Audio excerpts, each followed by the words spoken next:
decir, entró desde Turquía a Grecia.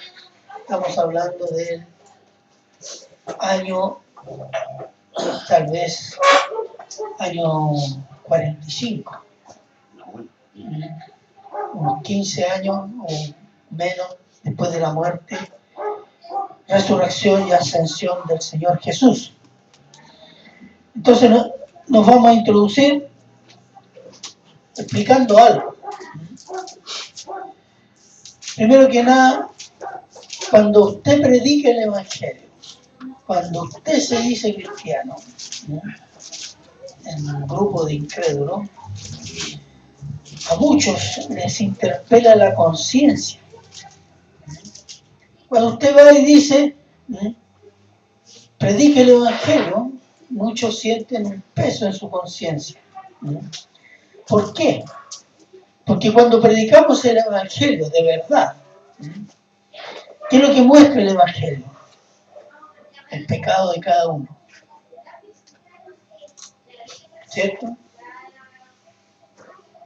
Y nos llama el Evangelio a reconocer que somos pecadores. Entonces, y el pecado ante Dios, y declara además que en esa condición tenemos la condenación eterna, por ser pecador. Ahora, ¿cuál es el efecto? Y esto lo he visto yo en las caras y en las reacciones de mucha gente. Esto hiere el orgullo del ego humano y nuestra autopercepción de que somos siempre buenas personas. Pregúntenle a cualquier persona incrédula. Sí, yo soy pecador, pero no tanto. No, en el fondo soy una buena persona. ¿O no? Así decíamos nosotros antes de llegar a Cristo, ¿no? Amén. Somos todos buenas personas. El infierno va a estar lleno de buenas personas. Entonces, decir que la única salvación del pecado e irse al cielo es por la fe solo en Cristo para vivir en dependencia de Cristo es humillante para el ego humano. ¿Por qué? Porque ataca nuestro derecho a creer en Dios como a mí me parece. Yo la otra vez salí a predicar y encontré 4 personas que me dijeron lo mismo. No, si yo creo en Dios, pero yo creo a mi manera. Así que no me venga a hablar usted de meterme religión acá. Yo creo a mi manera. ¿Cuál es su manera? Ninguna. Pero cuando dice la salvación es solo por Cristo, no. Entonces no, porque yo tengo derecho a elegir. Yo tengo derecho a creer en Dios como a mí me da la gana. Esa es la actitud. Entonces, no tengo la libertad para hacer y optar por lo que yo quiero. Y la razón de ello es porque no quieren conocer ni amar a Dios. Aman mucho más a sí mismos. El hombre, el ser humano, hombre, mujer, ahora en este mundo, está enamorado de sí mismo. No ama a Dios. Sabe de Dios, pero no quiere conocer a Dios. No quiere amar a Dios. No quiere someterse a Dios. A menos que tenga una dificultad extrema, entonces ahí la gente empieza a mirar hacia ojitos para arriba. Pero no quiere a Dios en su vida. ¿Por qué? Porque no lo aman, no lo conocen. Están enamorados de sí mismos. El Evangelio de Cristo es exclusivo, no inclusivo. Porque hoy día existe un evangelio inclusivo. Un evangelio que mete incrédulos, que mete buenas personas, que mete homosexuales, que mete lésbicas, que mete de todo. Hasta los perritos mete que se van al cielo. No. El evangelio es exclusivo, único. Y no hay otro medio para salvarse del pecado. Porque su autor, que es Dios, es un Dios único y verdadero. Veamos Juan 14, 6. Se los leo yo. El Señor Jesús le dice a sus discípulos: yo soy el camino y la verdad y la vida. Nadie viene al Padre sino por mí. Esta es una declaración de exclusividad. El único camino a Dios es Cristo. No es Buda, no es Mahoma,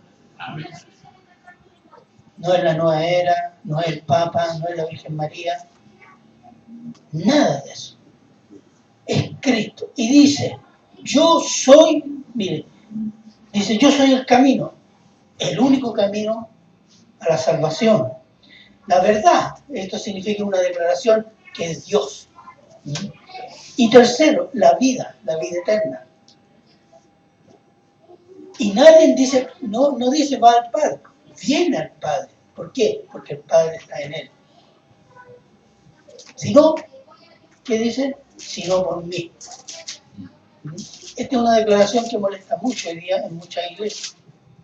Pero eso habla de la exclusividad de Dios, de Cristo y del Evangelio. Entonces, molesta esto, da fastidio. ¿Por qué? Tres aspectos que le voy a mencionar. Cuando el Evangelio de Jesucristo acusa de pecado, el mundo se ofende. Tú predicas, no tienes amor, porque ofende a la gente. Cuando se predica el Evangelio y se condena por causa del pecado, el mundo grita, no es justo, somos todos buenos. ¿O no? Cuando llama a creer y depender de Cristo, el mundo dice, no, es una tiranía espiritual. Ese es el sentir de la carne, del mundo que impulsa el diablo en los corazones de un mundo incrédulo que se está cayendo a pedazos. Por esta razón, la predicación del Evangelio ha sido perseguida desde Cristo mismo, pasando por los apóstoles y la iglesia, desde que se comenzó a establecer en Jerusalén hasta hoy. Y será así hasta el momento del arrebatamiento. Que esperamos que sea pronto, ¿no? Amén. Amén. Entonces, y el apóstol Pablo y los demás apóstoles, en este caso estamos hablando del apóstol Pablo, experimentaron de persona la persecución hasta la muerte por manos de judíos y gentiles. Veamos Juan 15, 18, 20. Juan 15, 18, 20 dice, el Señor Jesús hablando a los discípulos, les dice, si el mundo os aborrece, sabed que a mí me ha aborrecido antes que a vosotros. Si fuerais del mundo, el mundo amaría lo suyo, pero porque no sois del mundo, antes yo os elegí del mundo, por eso el mundo os aborrece. Acordaos de la palabra que yo os he dicho, el siervo no es mayor que su Señor. Si a mí me han perseguido, también a vosotros os perseguirán. Si han guardado mi palabra, también guardarán la vuestra. Y después dice, 21, mas todo esto os harán por causa de mi nombre, porque no conocen al que me ha enviado. Es decir, todo esto harán, no importa que sean cristianos o creyentes en Dios, pero si los persiguen a los cristianos es porque no conocen a Dios. Pero aún así, el Evangelio de Cristo se expandió desde Pentecostés a partir de 120 creyentes reunidos en un aposento en Jerusalén, hasta llegar a ser millones de personas después de 2 siglos, a lo largo y ancho del extenso imperio romano. Y a pesar de todas las persecuciones históricas, hasta hoy día, el Evangelio se sigue expandiendo en cada generación. El título de este sermón es Una persecución maligna que da frutos para Dios. Amén. Vamos a orar. Padre bueno, eterno y misericordioso, pedimos y rogamos, Señor, que el Espíritu Santo esté guiando nuestro corazón, abriendo nuestra mente, iluminando la Escritura, para que amemos esta palabra y lo que usted quiere enseñarnos, lo que está en su santa palabra. En sus manos quedamos y se lo agradecemos en Cristo Jesús. Amén. Entonces vamos a ir Hechos 17 y vamos a comenzar con versículo 1 al 3.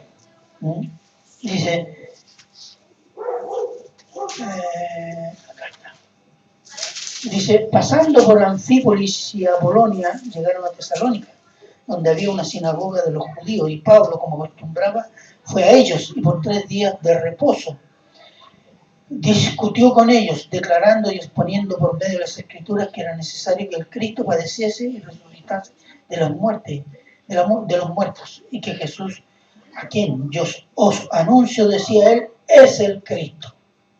Bueno, aquí tenemos el apóstol Pablo llega a predicar a Tesalónica. Tesalónica está en lo que se llama la región de Macedonia, lo que es Grecia. Y era una ciudad importante. Y Pablo, después de salir de Filipos, acuérdense que en Filipos estuvo preso, y después sale de ahí con Silas y llegan a Tesalónica. Y Tesalónica es la ciudad capital de la región de Macedonia. Con unos 200.000 habitantes, y era un puerto. Y como todo puerto, se imagina, hay de todo. Un puerto es como un lugar de tráfico. Llega de todo y sale de todo. Era un gran centro comercial de Macedonia al Asia Menor. En la Biblia y en la antigüedad, cuando se habla de Asia Menor, es la actual Turquía. Y en Tesalónica había una sinagoga de numerosos integrantes. Ahora, ¿por qué el apóstol Pablo se dirige directamente a Tesalónica y, como vamos a ver más adelante, se va a la sinagoga? El apóstol Pablo tenía 3 consideraciones para decidir a cuáles ciudades iba a predicar el Evangelio. La primera consideración es donde nadie hubiera predicado el Evangelio. Si alguien puede estar en Romanos 15, 20, 21.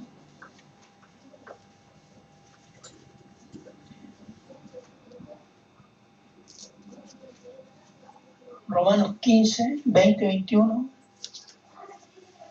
¿Qué dice? Amén.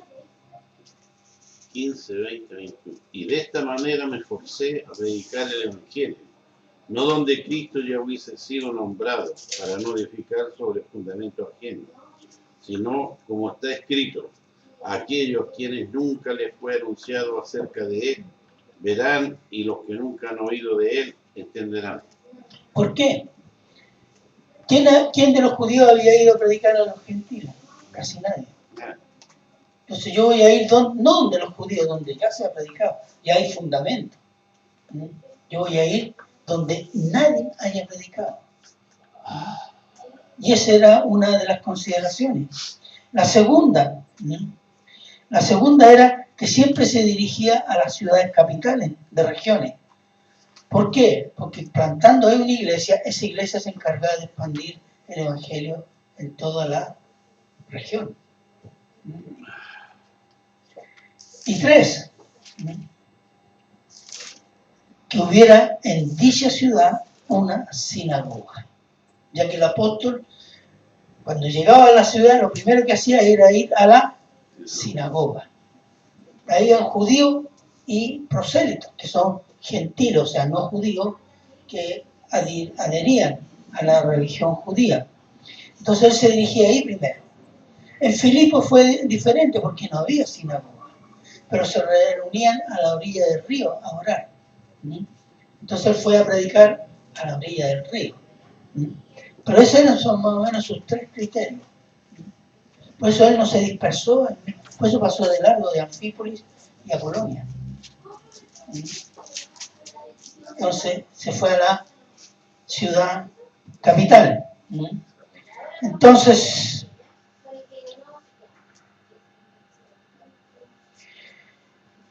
dice, y por 3 días de reposo discutió con ellos. ¿Sí? ¿Qué significa esto? 3 sábados. O sea, el primer día llegó y se fue, el primer día de reposo, sábado, se fue a la sinagoga. En realidad estuvo ahí alrededor de 3 o 4 meses. No estuvo más. Entonces, y ahí en ese periodo él fundó la iglesia de Tesalónica, y que fue una iglesia evangelista, una iglesia predicadora, una iglesia misionera en su región. Miren lo que escribe el apóstol en 1 Tesalonicenses 1:8. Primera de Tesalonicenses 1:8. Porque partiendo de vosotros ha sido divulgada la palabra del Señor, no solo en Macedonia y Acaya, sino que también en todo lugar de vuestra fe en Dios se ha extendido, de modo que nosotros no tenemos necesidad de hablar nada. ¿Se fija? Ese es el principio. La iglesia se encargó de la región y lo celebra el apóstol Pablo. Ustedes predicaron en Macedonia acá y más allá, o sea, fundaron iglesias, predicaron el evangelio. Se cumplía el propósito que Dios había puesto en el corazón del apóstol Pablo, predicar en las ciudades capitales. ¿Qué más dice? Exponiendo por medio de las escrituras. ¿Cuáles eran las escrituras en ese tiempo? El Antiguo Testamento. Que era necesario que el Mesías padeciera la muerte y resucitara. Y ese Mesías era Jesús, predicado por el apóstol Pablo. ¿Por qué el apóstol Pablo explica a los judíos en base al Antiguo Testamento que el Cristo tenía que padecer, morir y resucitar? Por una razón muy simple. Los judíos esperaban un Mesías que los liberara del dominio romano, no del pecado. Y ellos decían, ¿por qué pecado? Si nosotros tenemos la ley, tenemos el templo y tenemos los sacrificios. Y esa fue una de las razones por qué rechazaron a Cristo. Porque Cristo los llamaba ¿a qué? A arrepentirse. Les acusaba su pecado. Ese era uno que ofendía, según los parámetros de hoy día. Entonces, versículos 4 al 9, siempre estamos en 17, que dice, y algunos de ellos creyeron y se juntaron con Pablo y con Silas, y de los griegos piadosos, gran número, y mujeres nobles no pocas. Entonces los judíos que no creían, teniendo celos, tomaron consigo algunos ociosos, hombres malos, y juntando una turba alborotaron la ciudad, asaltando la casa de Jasón, procuraban sacarlos al pueblo, pero no hallándolos trajeron a Jasón y a algunos hermanos ante las autoridades de la ciudad, gritando, estos que trastornan el mundo entero también han venido acá, a los cuales Jasón ha recibido. Todo esto contravienen los decretos de César, diciendo que hay otro rey, Jesús. Y alborotaron al pueblo y a las autoridades de la ciudad, oyendo estas cosas, pero obtenía fianza de Jasón y de los demás, los soltaron. Aquí hay algunas cosas que tenemos que entender que son, digamos, de ese periodo. Primero, los que creyeron, judíos, gentiles, y más encima, ¿qué dice? Mujeres de la alta sociedad, griegos de la alta sociedad también creyeron. Es decir, en pocas semanas el evangelio se comenzó a implantar en Tesalónica. En mucha gente, no creo que hayan sido todos nobles, pero sí en todos los sectores. Entran muchas personas produciendo ¿qué cosa? Celos, envidia de los judíos. ¿Por qué? Porque muchos judíos creyeron y ya no iban más a la sinagoga. ¿Y cuál era la discusión de la ciudad? Ese predicador Pablo. Y todos comentaban lo que estaba predicando. Y yo creí, no, ven, te invito. Y nadie le iba a la sinagoga. ¿Ah? Hay un problema de competencia, de marketing, pero fue un celo, el mismo celo que tuvieron los fariseos cuando Cristo predicaba y sanaba. Y la gente iba detrás de él. Y ellos tuvieron envidia. Y Poncio Pilato lo dijo. Si esto quieren matarlos por envidia. Entonces, ¿qué es lo que hicieron? Agitaron al lumpen y a los vagos y a los delincuentes, los cuales armaron un alboroto, es decir, hoy día se diría una manifestación pacífica, como las que tenemos hoy día. Y asaltaron la casa de Jasón, era un judío creyente en Cristo, que hospedaba al apóstol Pablo y a Silas, y los llevaron a Jasón ante los tribunales con una acusación. ¿Cuál era la acusación? A Pablo y Silas, que contravienen los decretos de César diciendo que hay otro rey, y ese es Jesús. Este era un delito bajo el Imperio Romano, y era un delito grave, porque ese era penado con cárcel y pérdida de todas las propiedades que pudiera tener él y su familia.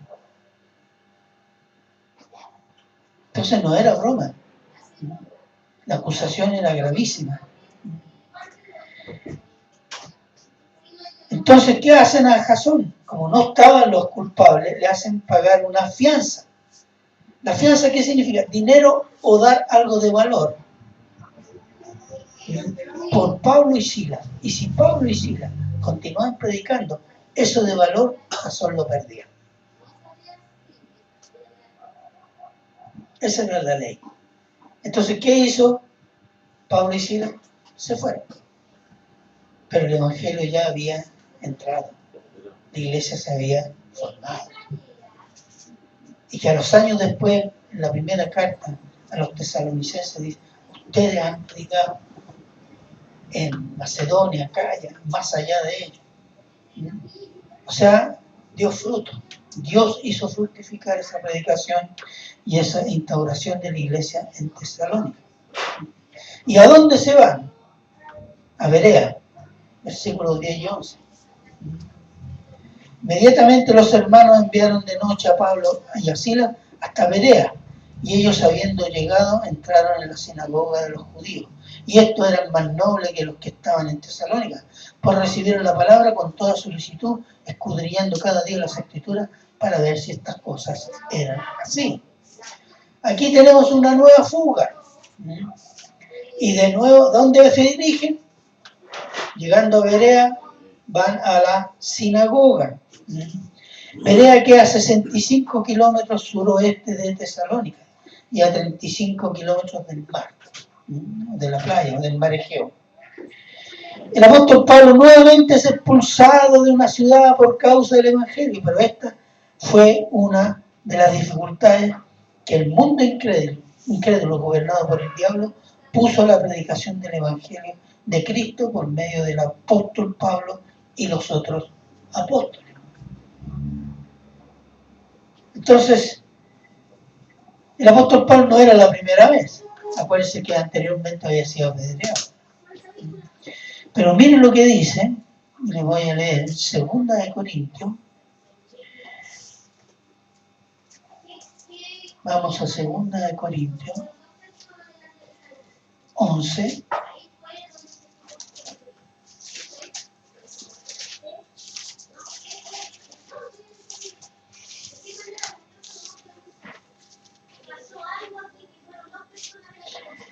Hablando de, respondiendo a la iglesia de Corinto, que había aceptado unos apóstoles judíos, que se decían apóstoles, y un poco estaban despreciando a su iglesia, la amada iglesia de Corinto, estaba despreciando al apóstol Pablo. Entonces, hace una locura el apóstol Pablo, habla de su sufrimiento. Entonces dice, comienzo del 23, hablando de los supuestos apóstoles que habían llegado a la iglesia de Corinto. ¿Son ministros de Cristo? Como si estuviera loco, hablo. Yo más, en trabajo más abundante, en azotes sin número, en cárceles más, en peligro de muerte muchas veces. De los judíos 5 veces he recibido 40 azotes menos uno. 3 veces he sido azotado con varas. 1 vez apedreado. 3 veces he padecido un naufragio. 1 noche y 1 día. He estado como náufrago en alta mar. En caminos muchas veces en peligro de ríos, peligro de ladrones, peligro de los de mi nación, peligro de los gentiles, peligro en la ciudad, peligro en el desierto, peligro en el mar, peligro entre falsos hermanos, en trabajo y fatiga, en muchos desvelos, en hambre y sed, en muchos ayunos, en frío y desnudez. Además de otras cosas, lo que sobre mí se agolpa cada día la preocupación por todas las iglesias. Es increíble, ¿eh? Yo no sé si habrá habido después en la historia de la iglesia un pastor o un misionero que haya sufrido lo que sufrió el apóstol Pablo. Entonces, el costo, él no está reclamando, está diciendo yo soy apóstol, ellos son ministros, ellos se dicen de Cristo, yo también, y yo por Cristo he pasado todo esto. Y llegando a Berea, dice, fueron a la sinagoga de Berea a exponer el Evangelio y hubo una respuesta muy interesante, que tal vez no está en ninguna otra parte de la Escritura, particularmente del Nuevo Testamento. Que los personajes, las personas de la sinagoga de Berea, escuchaban a Pablo y después iban y examinaban la predicación de Pablo con la Escritura. ¿Y qué dijo Pablo? Estos son más nobles. Fíjese, esta debe ser una actitud de los cristianos frente a la predicación de cualquier ungido que usted oiga, incluso de mí.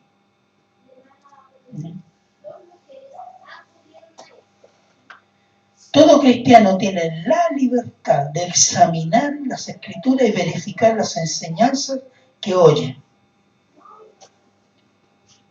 No existe ningún mandato implícito o explícito que diga el que oye no puede cuestionar a menos que se salga con una herejía.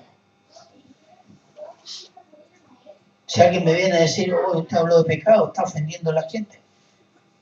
Si escuchara a Cristo.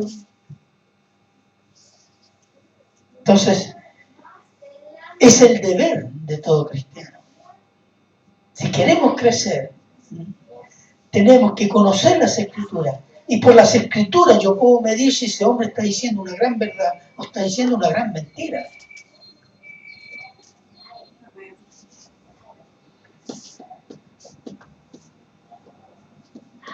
Porque hoy día,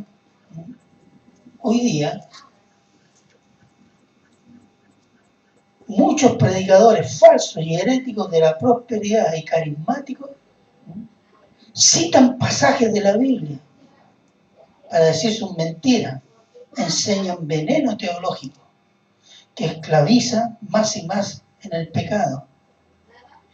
El analfabetismo bíblico promovido por la prosperidad, el movimiento carismático y los liberales ha producido un desastre espiritual en las iglesias evangélicas. Tenemos iglesias y pastores dedicados a la política y a los negocios. Iglesias que cuestionan la infalibilidad de la Biblia y dicen que la homosexualidad es amor. Y otras que los sueños y sentimientos son superiores a la Escritura, que las mujeres pueden ser pastoras, y que el Papa es cristiano.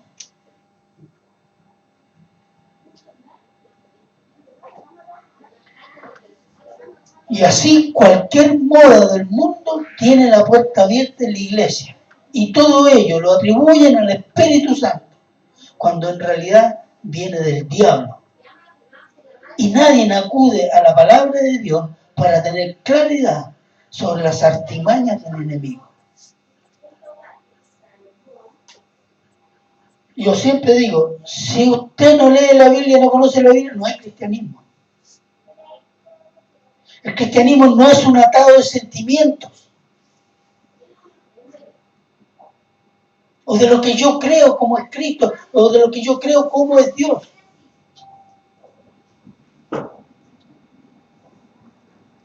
Hoy día la iglesia evangélica en este país no tiene poder espiritual.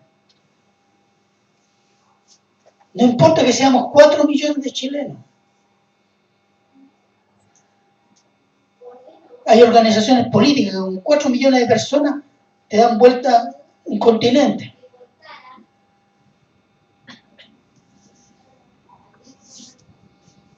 Entonces, sin palabra, sin Biblia, no hay cristianismo. Veamos Efesios 4, 11 al 14.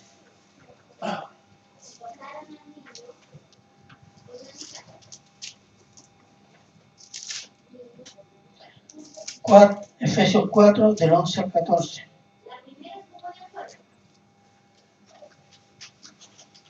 Si alguien lo puede leer, por favor. Bueno, y él mismo constituyó a unos apóstoles, a otros profetas, a otros evangelistas, a otros pastores y maestros, a fin de perfeccionar a los santos para la obra del ministerio, para la edificación del cuerpo de Cristo, hasta que todos lleguemos a la unidad de la fe, del conocimiento del Hijo de Dios, a un varón perfecto, a la medida de la estatura de la plenitud de Cristo, para que ya no seamos niños fluctuantes, llevados por doquiera de todo viento de doctrina, por estratagema de hombre, que para engañar emplean con astucia las artimañas del error. Exactamente.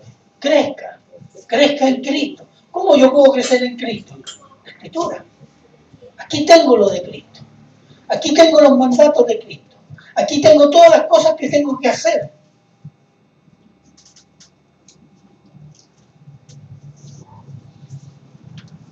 Y eso me va a salvar ¿de qué? De caer en agarrar cualquier predicador porque pronuncia la palabra de Dios, la palabra de Cristo. Ah, este es cristiano. Y compra todo. No hay capacidad de discernir porque no hay madurez espiritual. Versículos 12 y 13. Estamos en Hechos 17. Así que creyeron muchos de ellos, mujeres griegas de distinción y no pocos hombres. Cuando los judíos de Tesalónica supieron que también en Berea era anunciada la palabra de Dios por Pablo, fueron allá y también alborotaron a las multitudes. Muchos judíos griegos, entre ellos mujeres de clase alta, creyeron en Cristo. Entonces los judíos de Tesalónica, cuando supieron, Pablo anda allá, lo vamos a echar. Y llegaron allá y que hicieron lo mismo, juntaron al lumpen, a los delincuentes y a los vagos y hicieron una manifestación pacífica.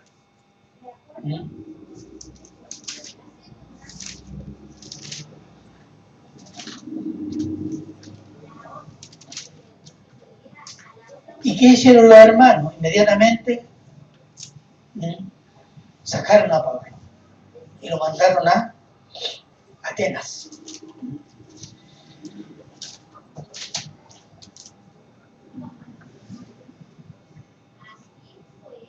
Fíjese que los mismos judíos de Tesalónica que organizaron el alboroto y la expulsión de Pablo en Berea, deben haber sido rabinos, deben haber sido estudiosos, hombres que no creían en Cristo. Y ellos se organizaron para que Pablo fuera expulsado de la región. No se predicara el evangelio en ninguna parte más. ¿Pero qué sucedió? En Berea quedó un grupo de cristianos que después formaron una iglesia.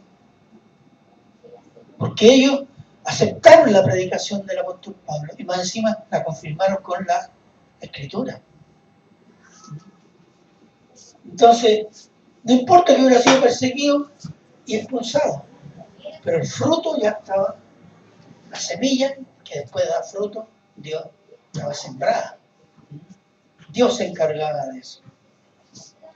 Entonces, Aunque el apóstol fue estorbado, siendo expulsado, amenazado, apedreado durante todo su ministerio, pero de igual manera el evangelio quedaba plantado e iglesias surgían. Pero como dijo el Señor Jesús, la persecución y la tribulación serían la constante sobre la iglesia en general y en particular sobre el apóstol Pablo. Fue el Señor Jesús el que declaró: porque yo le mostraré cuánto le es necesario padecer por mi nombre. Eso está en Hechos 9:16. Entonces, los momentos de paz para la iglesia son escasos, de corta duración. Y hoy hay iglesias perseguida en muchos países, pero en otros todavía no es perseguida. Pero si usted saca la cuenta, en los países importantes la iglesia es perseguida. Y lo extraordinario de esto es que ahí donde la iglesia está siendo perseguida, está creciendo. En China, incluso en el Medio Oriente, a pesar de todo lo que han hecho los islámicos, la iglesia se está reponiendo y está creciendo. Y déjeme darle otro dato. El Papa hizo este sínodo de la Amazonía, como dice, que está dentro de la política de globalista y de género, o degenerada, no sé, pero porque el Papa quiere tomar esto porque la Amazonía, usted sabe que cubre varios países de América Latina.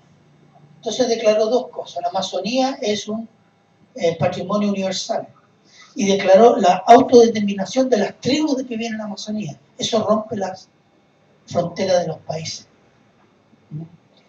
Pero hay un problema para implementar una política de este calibre y tener influencia en la Amazonía con los habitantes de la Amazonía. Es que el 80% son evangélicos.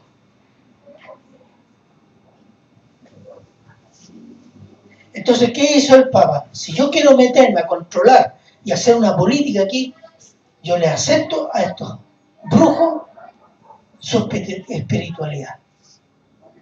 Y en Roma se hizo un rito tribal ahí de adoración a un mono. Bueno, que entre los monos católicos y los monos. Entonces, y ese es un dato: el 80% de la gente que vive en la Amazonía es evangélica.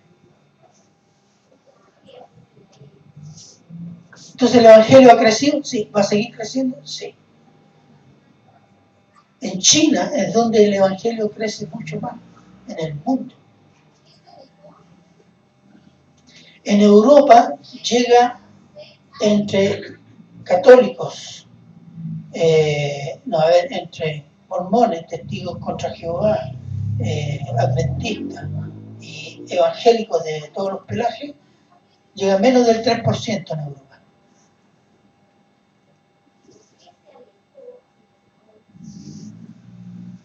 ¿Entienden? Entonces, pero aún ahí, en España y en Italia, la iglesia evangélica ha crecido. ¿Sabe qué? Gracias a los inmigrantes latinoamericanos. Y en muchas partes de Europa están pidiendo pastores latinos para iglesias de latinoamericanos en Europa. ¿Quién quiere ir a Europa? ¿Por qué? Porque ha sido el impulso que Dios ha dado a través de estas personas. Incluso se han integrado muchos, digamos, nacionales a esas iglesias. El Señor como dice, no abandona su obra. Él siempre tiene testimonio, aunque sea una minoría. A pesar de que Europa es completamente anticristiana hoy día. Está completamente dominada por la ideología de género. Entonces,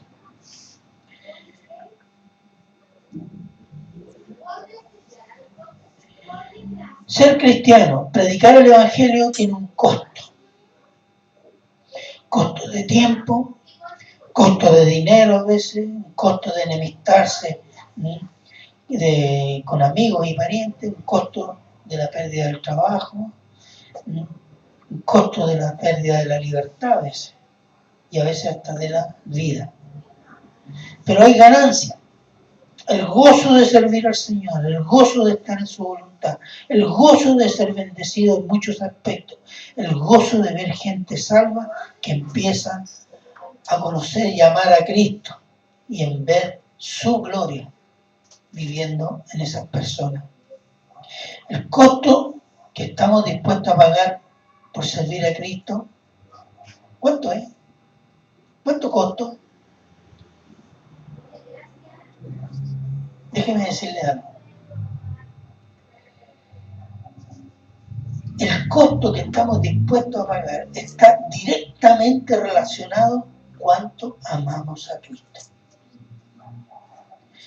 Y nuestro amor a Cristo está directamente relacionado con el entendimiento claro de que la salvación por Cristo nos liberó de la condena eterna del pecado que nos dominaba y esclavizaba. Si no comprendemos a cabalidad la maldición del pecado y el poder del Evangelio de Cristo que nos libera, no amaremos a nuestro libertador como Él se merece, mucho menos le serviremos como Él nos manda para la gloria de Dios. Y ese es un problema, porque muchas veces nosotros, por falta de crecimiento, no percibimos ni discernimos la profundidad del pecado en nosotros. Y creemos que Dios nos salvó porque teníamos algo bueno. Porque yo decidí salvarme. Porque yo acepté a Cristo. No. Fue una misericordia que Dios hizo con nosotros. Y lo que está haciendo con los que Él, como dice en Efesios, eligió antes de la fundación del mundo. Y cuando nos damos cuenta de eso, que sin Cristo, si no hubiera Cristo se hubiera fijado en mí, en cada uno de nosotros, yo voy a la condenación eterna. Entonces yo entiendo el poder de Cristo, de la cruz de Cristo y mi amor por Él. Porque me amó sin merecerlo. Y me amó hasta la cruz. Cuando entendemos eso, yo a mi Señor cualquier cosa, cualquier costo, yo lo sirvo.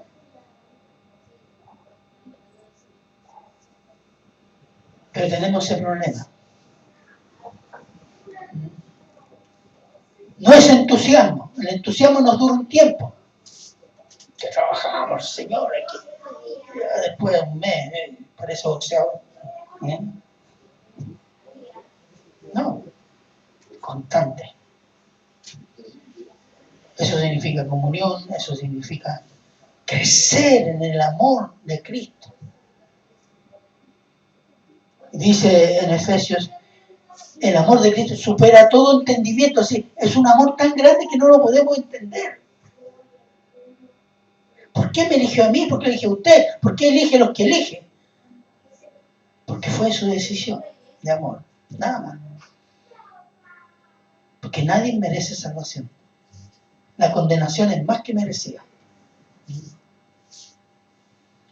Entonces, servir al Señor.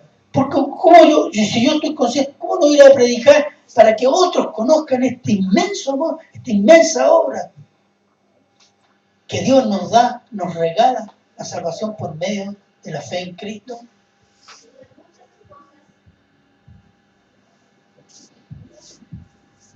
Nuestra carne perezosa, dura y orgullosa, a veces nos controla, aún sabiendo estas cosas. Pero tenemos que esa cosa, eso que sabemos, que sea carne nuestra. ¿Qué significa lucha espiritual? Obviamente. Esa es la lucha espiritual, pero el Señor nos dijo Déjeme decirle dos cosas sobre este tema. La justificación es un acto del Señor. La santificación tenemos una pequeña parte de responsabilidad. Todo el Nuevo Testamento dice, hagan esto, no hagan este otro. ¿Por qué? Porque Él nos dio los medios para hacerlo. Espíritu Santo en nosotros, la palabra, la congregación. ¿Para qué? Para esforzarnos en la gracia, esforzados en la gracia. Esa es la gracia, los medios de gracia.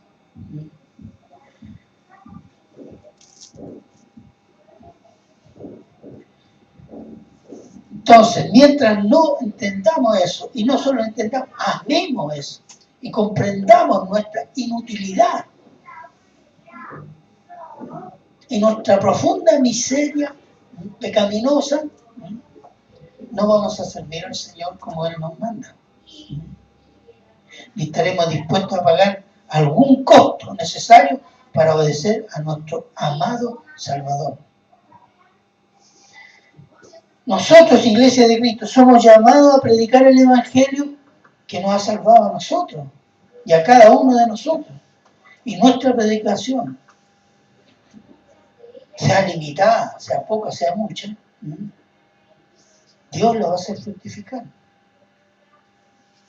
Fíjense que el apóstol Pablo tenía la preocupación por la iglesia, sí, pero muchas veces él fundó iglesia, dejó cristianos y tuvo que salir arrancando.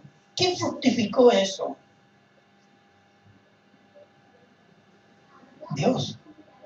Dios levantó hombres. ¿Cómo lo hizo? No tengo idea. Pero como dije al inicio en la introducción, después de 2 siglos, los cristianos eran millones. De 120 en un aposento en Jerusalén, 200 años después eran millones a lo largo y ancho del Imperio Romano, que no era chiquitito, entre paréntesis. Entonces Dios se lo hará fructificar según su buena voluntad y propósito. Primera de Corintios 9, 16, 17.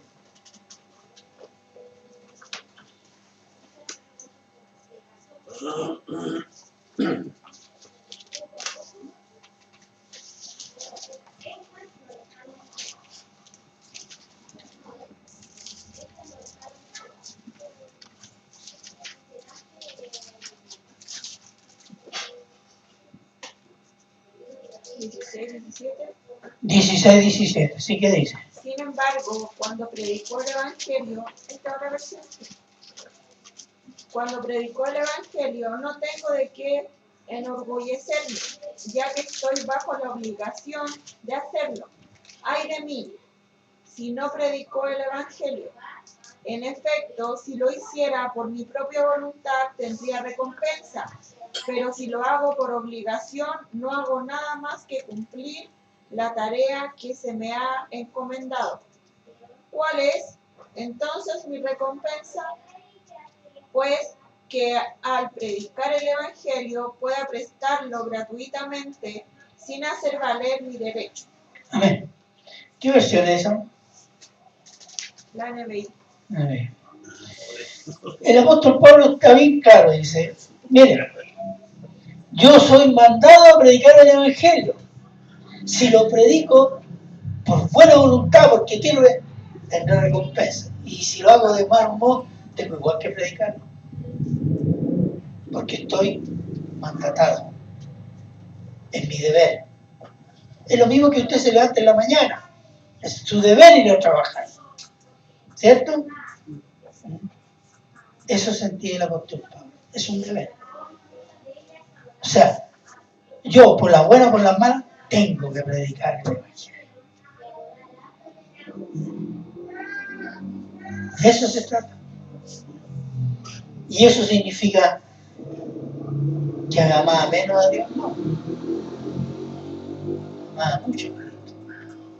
Pero también tenía mucho respeto, mucha reverencia por quién era Cristo y Dios. Entonces, aunque yo no tenga ganas, pero tengo el mandato, voy. Como buen soldado de Jesucristo, como se dice. Usted a un soldado lo manda a ser guardia. ¿Qué dice el soldado al oficial? Oh, oiga, señor oficial, yo no tengo ganas hoy día, ¿sabe? 2 patas en el trasero y lo sienta ahí en la guardia, ¿o no? Ya. Cristo no nos hace así, ¿no? Sí, nos hace perder bendiciones. Nos hace perder bendiciones. Después ella nos va a pedir cuenta, pero bueno. Entonces, y aunque perseguidos, amenazados, ridiculizados, despreciados por predicar el Evangelio, no tengamos mayores preocupaciones por esto, ni lamentos. Porque cuando comenzamos a lamentarnos por esto, al rato después ya se acabó el predicador. En todo lo que usted ha escrito, ¿ha escuchado alguna queja? ¿Ha leído alguna queja del apóstol Pablo de los malos tiempos? Nunca. ¿Y Dios le proveyó lo necesario? Sí. ¿Le proveyó la salud necesaria? Sí. ¿Y le proveyó los años necesarios de vida para cumplir? Sí. Entonces, gocémonos porque Dios hará fructificar el Evangelio en el corazón de muchos, a los cuales usted le predique, y tendremos una recompensa en la eternidad. Quiero terminar leyendo a ustedes 2 de Timoteo 4, 7, 8. Aquí el apóstol Pablo se está despidiendo. Sabe que lo van a justiciar. La segunda vez que está preso en Roma. Y le escribe a Timoteo y le dice: he peleado la buena batalla, he acabado la carrera, he guardado la fe. Por lo demás, me está guardada la corona de justicia, la cual me dará el Señor, juez justo, en aquel día, y no solo a mí, sino también a todos los que aman su venida. Amén. Oremos. Padre bueno,